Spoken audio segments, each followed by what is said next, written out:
ஆன்மாவை விட ஜின்கள் ஆபத்தானது. மெரிபா பன்னீர் சோடா, ஐ ட்ரஸ்ட் மெரிபா. கண்டிப்பா ஜின்னால பாதிச்சிருந்தாக்கா யாராவது ஒரு ஆளை என்கிட்ட காட்டுங்களேன். மலேசியா போல நாடுகள், சிங்கப்பூர் நாடுகள், மேலை நாடுகள் எல்லாம் ஜின்னை வணங்குறாங்க. இங்கதான் ஜின்னுக்கு விழிப்புணர்வு தெரியாம இருக்குது மக்கள் எதிர்க்க. அவங்களா விருப்பப்பட்டுட்டா, அந்த ஜின்னு விருப்பப்பட்டுட்டா யாராலையும் உலகத்துல யாராலையும் தடுக்க முடியாது. ஜின்களால செய்யக்கூடிய காரியங்கள். ஒரு 50 லாரி வச்சிருந்தாங்க, எல்லாம் அழிச்சிட்டாங்க சென்னையில, திருவெற்றியூர்ல. சுத்தமா ரோட்டுக்கு வந்துட்டாங்க. இன்னைக்கு தான் மீண்டும் கொண்டு வந்து இன்னைக்கு தான் 5 லாரி ஓடுது. இனி வளரவே முடியாது, நம்ம வாழ்க்கையில ஒண்ணுமே பண்ண முடியாதுன்னு நினைச்சவங்களை கூட மீண்டும் தூக்கிட்டு வந்து அவங்க வழியை நம்ம வழியா உணர்வை எடுத்துக்கிட்டு அவங்களுக்கு அந்த பிரச்சனையிலேருந்து உடனே மீட்டு தரணும். என்னுடைய சொந்த விருப்பு, உடம்பு சரியில்லைனாலும் சரி, என் வீட்டில் நல்லது நடந்தாலும் கெட்டது நடந்தாலும் நான் அதை பார்க்க மாட்டேன். செய்ய சொல்றது தான் நம்ம செய்யறது ஜின். அதனால எந்த ஒரு பிரச்சனையா இருந்தாலும் சரி, எப்பேற்பட்ட நிலையில இருந்தாலும் சரி. ஜின்களை பத்தி நிறைய விஷயங்களும் தொடர்ந்து பார்த்துட்டு இருக்கும்போது ஜின்கள் அதுக்கப்புறம் அமானுஷ்யம், இந்த 2 விஷயம் வேறுபடுத்தி பார்க்க முடியாது. அமானுஷ்யத்தால் ஒரு மனுஷன் பாதிக்கப்படுறத விட ஜின்னால் நிறைய பாதிக்கப்படுவான். அது ரொம்ப ஒரு மனுஷனை உண்டியில் நாக்கிறோம், அவனை ஒரு நிம்மதி இல்லாத நிலைமைக்கே கொண்டு போகும், எக்ஸ்ட்ரீம்னஸ்க்கே கொண்டு போன்றாங்க. ஆன்மாவை விட ஜின்கள் ஆபத்தானது. கண்டிப்பா ஜின்னால பாதிச்சிருந்தாக்கா யாராவது ஒரு ஆளை என்கிட்ட காட்டுங்களேன். ஜின்னு கெடுத்து இருக்குதுன்னா இன்னைக்கு மீடியா உலகமாகி போச்சு. வெளிநாட்டில் இந்த அமெரிக்காவில் நடக்கிற விஷயத்த 5 செகண்ட்ல இங்கே பார்க்கலாம்.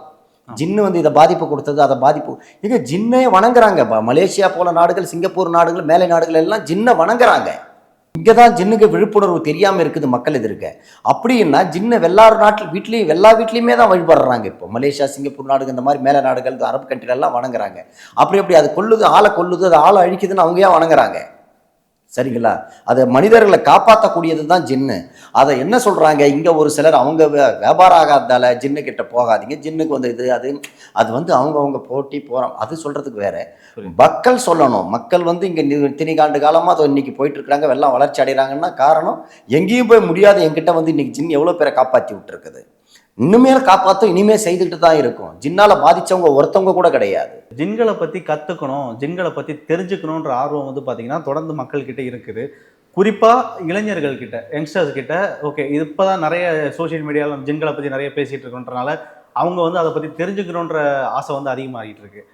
இப்போ ஜின்களை பத்தி தெரிஞ்சுக்கணும், அதை பத்தி படிக்கணும் அப்படின்னு சொல்லிட்டு முடிவு பண்றது நல்லதா, இல்ல சில விஷயங்களை தெரிஞ்சுக்காமலே இருக்கிறது நல்லதுன்னு நினைக்கிறீங்க? எதையுமே சரி, அவங்களுடைய விருப்பம் நல்லதா கெட்டதான்றது அவங்களுக்கு நம்ம சொல்ல தேவையில்லை. இந்த காலத்துல மக்கள் எல்லாருமே சிந்திக்கக்கூடியவங்க. இன்னைக்கு உலகமே கையில இருக்குது.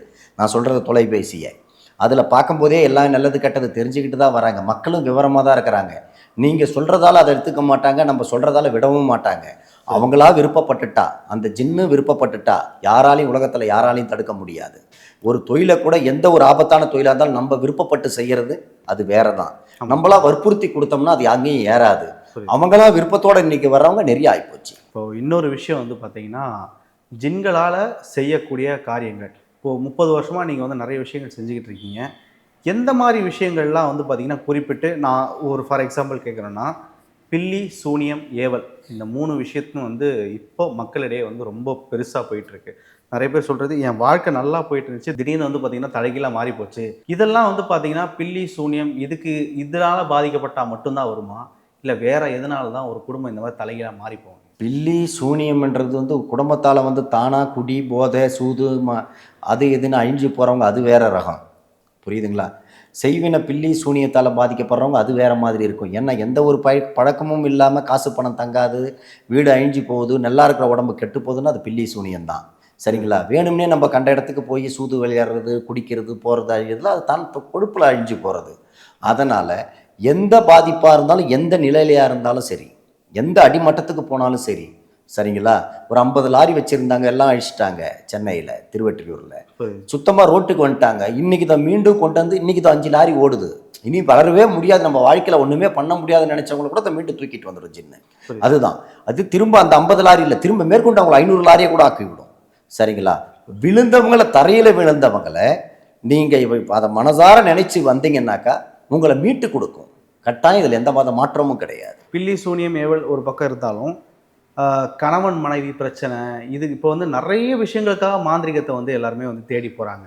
ஃபார் எக்ஸாம்பிள் இந்த கணவன் மனைவி பிரச்சனையே வந்து பெரிய ஒரு இதாக இருக்குது. ஏன்னா இப்போது திருமண வாழ்க்கையாக இருக்கட்டும், நல்லா போயிட்டு இருக்க வாழ்க்கை திடீர்னு வந்து ஒருத்தருக்கு ஒருத்தரை பார்த்தா எனக்கு பிடிக்கல, எப்போ பார்த்தாலும் சண்டை இந்த மாதிரி வந்து போயிட்டுருக்கு.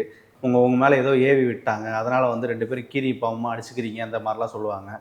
இந்த பிரச்சனையை வந்து எப்படி பார்க்குறீங்க? இது வந்து நார்மலாக இந்த பிரச்சனையெல்லாம் நடக்குதா கணவன் மனைவிக்குள்ள? இது வந்து செயற்கை யாராச்சும் உருவாக்குறாங்க அப்படின்னு கூட நினைக்கலாம். குடும்பம் என்னாவே வீட்டுக்கு வீடு வாசப்படி தான். கருத்து வேறுபாடாலேயும் நிறைய நடக்குது. ஒரு சிலர் செய்வனையால் தானே வச்சுக்கிற செய்வனை தான் அது. சொந்த காசில் சூனி வச்சுக்கிற மாதிரி சும்மா இருக்க மாட்டாங்க. ஒரு ஆணை போய் ஒரு பெண்ணு கூட பழகுவான், நாளைக்கு விட்டுட்டு அவன் மனைவியாக கூட போனான், அந்த பெண்ணு விடுவாளா? ஒரு பெண்ணு ஒரு கணவரை விட்டுட்டு போயிடும், அவன் என்ன திரும்ப கணவராக கூட குடும்பத்தில் போய் வரும்போது அவன் விடுவானா? துரோகம். அதில் தான் வர பாதிப்பு தான் இந்த செய்வனை இது பண்ணுறது. இவங்க நல்லா இருக்கிறாங்க, போகிறாங்க, வராங்கன்னுட்டு. அதே சமயம் வந்து இப்போ ஒரு 30 வருஷம் 20 வருஷம் 40 வருஷம் ஒன்றாவே ஒத்துமையாகவே இருந்திருப்பாங்கன்னு வைங்களேன். நிறைய அவங்களுக்குள்ள அந்யுன்யமாக எல்லாமே நடந்திருக்கும். ஒரு கணவன் மனைவி நடக்க வேண்டியது நடக்கும், அன்புல பாசத்தில் எல்லாமே நடக்கும். ஆனால் ஒரு சின்ன சண்டையில் ஒரு 2 வார்த்தை பேசிட்டா, அந்த ஒரு வார்த்தையே அவங்களோட வாழ்க்கை, ஒரு வார்த்தையே ஒரு வார்த்தை வெல்லும், ஒரு சொல் கொல்லும். சரிங்களா? ஒரு சொல் வெல்லும், ஒரு சொல் கொல்லும். இந்த சொற்களில் தான் இருக்குது. அவங்களுக்குள்ள விட்டு கொடுக்குறது அந்த ஈகோவால் அது டைவர்ஸ் வரைக்கும் போயிடுது. ஏன் கொலை பண்ணுற ஸ்டேஜுக்கெல்லாம் போய் நம்ம மீடியாவில் பார்க்கலையா? மனைவியை நிறைய இப்போ நடக்குது இப்பெல்லாம் வந்து நாட்டில். அதனால் வந்து எந்த ஒரு பிரச்சனையாக இருந்தாலும் சரி, அது செய்வினையாக இருந்தாலும் சரி, கணவன் மனைவிக்குள்ள ஏதாவது கருத்து வேறுபாட்டில் பிரிஞ்சாலும் சரி, எதுவாக இருந்தாலும் அவங்க 2 பேரும் ஒத்துமையாக ஒன்றாக்கி தர முடியும். நிறைய விஷயங்கள் வந்து பார்த்திங்கன்னா, நான் நிறைய மாந்திரிகர்கள்ட்ட பேசியிருக்கேன். அவங்ககிட்ட சொல்லும்போது ஒரு கால அளவு இருக்கும். இத்தனை நாளில் வந்து பார்த்திங்கன்னா அவங்களோட பிரச்சனை வந்து தீர்ந்துடும். சில விஷயங்களுக்கு வந்து 6 மாதம் 1 வருஷம்லாம் ஆகும். அதுக்கு வந்து பார்த்திங்கன்னா அதுக்கான கால அளவு எடுக்கத்தான் செய்யன்றாங்க. இந்த ஜின் மாந்திரிகத்தில் ஜின்களை உபயோகப்படுத்தி ஒரு பிரச்சனையை வந்து நமக்கு சரி பண்ணணும் அப்படின்னு இறங்கிட்டோம்னா அது எந்த அளவுக்கு வந்து வேகமாக அதோட செயல்பாடு வந்து இருக்கும்னு நினைக்கிறேன். எப்பயும் சொல்லுவேன், ஏன்னா செய்கிறது நான் தான், செய்ய சொல்கிறது தான், செய்கிறது ஜின். அதனால் எந்த ஒரு பிரச்சனையாக இருந்தாலும் சரி, எப்பேற்பட்ட நிலையில் இருந்தாலும் சரி, 2 நாளில் மாற்றம் கொடுக்க கட்டாயம் அடித்து சொல்கிற முடியும்.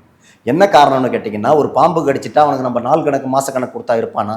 கண்டிப்பாக. ஒரு மன வழியில் இருக்கிறவன் இன்றைக்கோ நாளைக்கோ தற்கொலை பண்ணிக்கிற ஒரு மனைவி போயிட்டா எனக்கு வர வச்சா தான் நான் உயிரோட இருப்பேன்ற நிலைமையில் நான் அவனுக்கு ஒரு 6 மாதம் டைம் கொடுத்தா உயிரோட இருப்பானா? எதுக்குமே இப்போ சிந்திக்கல. ஃபாஸ்ட் ஃபுட்டு உலகம். நம்ம இப்போ ஊரில் இப்போ ரைஸ் சாப்பிட்றோம் இல்லையா, சாப்பாடு ஃபாஸ்ட் ஃபுட்டு அந்த மாதிரி தான் இப்போ மாறியாச்சு. ஒரு பிரச்சனைக்கும் ஒரு சொல்யூஷன் டக்குன்னு கொடுத்தா தான் உயிர்களை. ஏன்னா பிரச்சனைக்கு நான் சொல்யூஷன் நீங்கள் தரலைன்னாக்கா இதில் என்ன நடக்கும்னா அவங்களோட உயிரே போயிடும். நைட்டு 12 மணி 1 மணிக்கெல்லாம் தூங்காமல் எனக்கு ஃபோன் போடுவாங்க, நான் இருக்கிறதே எனக்கு பிடிக்கல, நான் செத்துருவேன், அப்படி இப்படின்னு அழுகுவாங்க. ஏன்னா நம்ம நினைக்கலாம் அவங்க வேறு வேதனையில் பேசுகிறாங்க போகிறாங்க, என்ன தொல்லை பண்ணுறாங்க அப்படிலாம் நினைக்கக்கூடாது. அவங்களுடைய வலியும் உணர்வையும் நம்ம மதிக்கணும், நமக்கு நடந்ததை மாதிரி எடுத்துக்கணும். இப்போது அவங்களுக்கு ஒரு அடிப்பட்டா நமக்கு ஒரு அடிப்பட்டா அந்த வலி என்ன வலிக்குமோ அதை நம்ம சிந்திக்கணும். அது ராத்திரி 1 மணிக்கு ஃபோன் வந்தாலும் 2 மணிக்கு ஃபோன் வந்தாலும் நான் பூஜை முடிச்சதோடனே எடுத்து ஃபோனை பார்ப்பேன், பேசிட்டு தான் படுப்பேன். ஏன்னா அவங்க 1 மணி நேரமாவது நிம்மதியாக தூங்கணும். ஏன்னா நம்மளும் அந்த ஆறுதலாக இல்லைன்னா அவங்க அந்த வேதனையிலே அவங்க என்ன வேணாலும் செய்துக்கலாம், எந்த நேரம் எப்படி வேணாலும் பண்ணிக்கலாம். அதனால ஜின் கிட்ட வர்றவங்களுக்கு எந்த பிரச்சனையாக இருந்தாலும் ஒரு நாள் அல்லது 2 நாளில் கட்டாயம் மாற்றம் கொடுத்துரும். மனசளவில் ரொம்ப உடஞ்சி போய் அடுத்து என்ன பண்ணுறதுன்னு தெரியாமல் வந்து ஃபோன் பண்ணுவாங்க.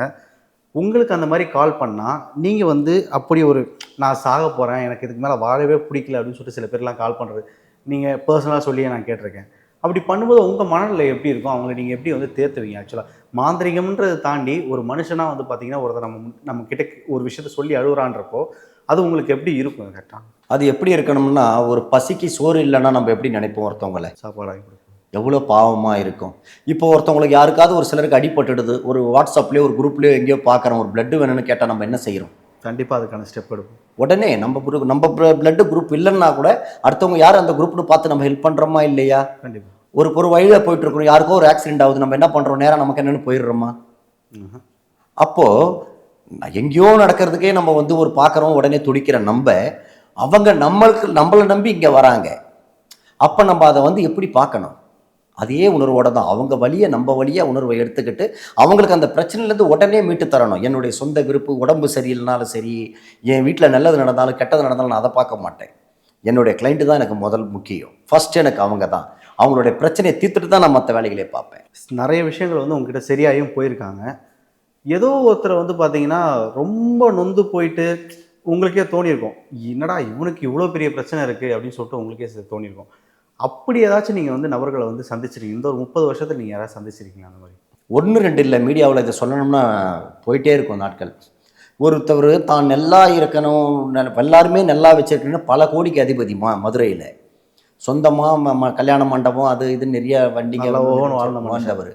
கூட இருந்தவங்கள நம்பி கொடுத்து எல்லாத்துலேயும் கேட்குற இடத்தெல்லாம் கையெழுத்து போட்டு கொடுத்து அவங்களுக்கும் வீடு வாசல் கட்டி கொடுத்து எல்லாருக்கும் நல்லது செய்தார். கடைசியில் அவருக்கே தெரியாமல் கூட இருந்தே என்ன பண்ணிட்டாங்க, எல்லாத்தையும் ஓடிச்சிட்டு இன்றைக்கி நடு ரோட்டுக்கு வந்துட்டார். இன்னைக்கு நடு ரோட்டுக்கு வந்துட்டு இவர் அந்த இடத்துக்கு போனால் கூட அவங்களே இவங்க எதுவும் மதிக்காத அளவுக்கு திரும்பி பார்க்கல. சரிங்களா? பல கோவிலுக்கு இவர் வந்து நிறைய தர்மங்கள் பண்ணியிருக்காரு, நிறைய கொடுத்துருக்கிறாரு. இன்னைக்கு இவருக்கு எடுத்து ஒரு வாக்கு சோறு போட கூட ஆள் கிடையாது. ரொம்ப நெளிஞ்ச நிலையில் கணவன் மனைவி 2 பேர் இங்கே வந்தாங்க. இன்னைக்கு அதை மீண்டும் நம்ம அந்த நிலைமைக்கு கொண்டுட்டு போகலன்னா கூட சரி, இவங்க படுற கஷ்டத்தை பார்த்து சாப்பாட்டுக்கே வழி இல்லை, எத்தனை பேர் தர்மம் பண்ணாங்க, எத்தனை பேருக்கு வீடு வாசல் கட்டி கொடுத்து கல்யாணம் பண்ணி வச்சாங்க, ரொம்ப நம்பிக்கையோடு வந்து நிறைய நல்லது செய்யறேன்ட்டு எல்லாருக்கும் ஏமாந்துட்டாங்க. உடனே உங்களை மீட்டு தரணும்னு இவங்க இருந்த கடைசியாக இருந்த 2 வீடும் கடலில் போகிற அளவுக்கு ஆயிடுச்சு. உடனே அந்த மீட்டை மீட்கிறதுக்கு உண்டான வழியை ஜின் மூலயமா செய்து கொடுத்து அவங்க வேற யார் கையிலையும் கேட்காத அளவுக்கு அவங்க வீட்டில் எப்பவுமே கையில் செல்வமோ பொருளோ காசோ உணவுப் பொருட்களோ எல்லாம் இருக்கிற அளவுக்கு பண்ணி கொடுத்து ஏலத்துக்கு போகிற ஸ்டேஜான வீட்டை மீட்டு கொடுத்ததொடனே அவ்வளோ சந்தோஷமாக ஓடிந்து கலக்கு வந்தாங்க. அதுதான் நமக்கு அந்த இப்போ நான் சமீபத்தில் செய்தது. இந்த மாதிரி பல செய்திருக்கிற நிறைய விஷயங்கள் இது சமீபத்தில் நடந்தது. நிறைய விஷயங்கள் எங்களோட ஷேர் பண்ணியிருக்கீங்க. ஸோ பார்க்குற நேயர்களுக்கு வந்து பார்த்தீங்கன்னா, உங்ககிட்ட எப்போ வேணால் கால் பண்ணி பேசலாமா உங்ககிட்ட? ஏன்னா வந்து சில பேர் வந்து சொல்லுவாங்க, பட்டுன்னு அவங்ககிட்ட காண்டாக்ட் பண்ண முடியலலாம் சொல்லுவாங்க. உங்களை காண்டாக்ட் பண்ணுறதுக்கு எப்படி நீங்கள் காண்டாக்ட் பண்ணலாம்? கட்டாயம் என்கிட்ட என் கிளைண்ட்டுங்க இத்தனை வருஷமாக அதை மீடியாவில் இருக்கிற வரேன் யாருமே சரி ஒரு ஆபத்துன்ற நேரத்துக்கு தான் நம்ம தொலைபேசி வச்சிருக்கிறது. எந்நேரம் கூப்பிட்டாலும் எது பார்த்தீங்கன்னா நைட்லலாம் பார்த்தீங்கன்னா வெளிநாட்டு கால், கனடா, அமெரிக்கா, ஆஸ்திரேலியா இந்த மாதிரி வந்து நைட் கால்ஸ் எல்லாம் அங்கிறத வரும். எப்போ எந்த நேரத்துக்கு யார் கூப்பிட்டாலும் சரி உடனடியாக எடுத்து அவங்களுக்கு உண்டான தகுந்த தீர்வு இங்கே நான் கொடுத்துருவேன். கண்டிப்பாக நிறைய விஷயம் கூட பகிர்ந்துக்கிட்டீங்க. உங்கள் நேரத்துக்கு ரொம்ப ரொம்ப நன்றிங்க. நன்றி.